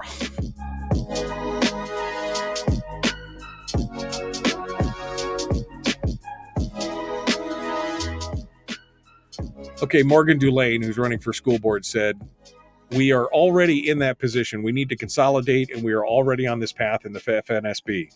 I'm on the Facility Utilization Task Force to make recommendations to right-size the district to fit our needs. We've been kicking the can down the road for far too long in right-sizing the district, and we need to make those decisions this year. Thank you, Morgan. I hope you guys stick to it. I hope you do it. Because you're right. It's needed to be done. It's needed. It's been needed. And everybody's been avoiding it because nobody likes the idea of having to cut down on that kind of stuff because people will lose their jobs and things. And it's uncomfortable. Oh, my kids have always gone to that school. And I know it's tough, but it is a reality. We've got to live in the fiscal reality of what's going on. So, Morgan, I hope you're right. All right. We got to go. The Michael Duke Show. Common sense, liberty-based, free thinking radio.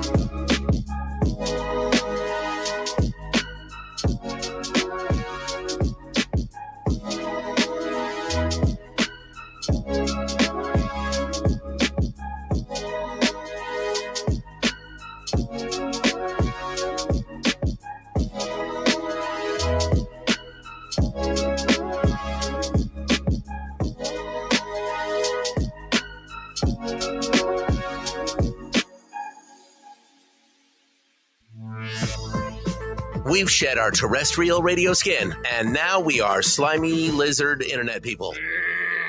It's the Michael Duke Show.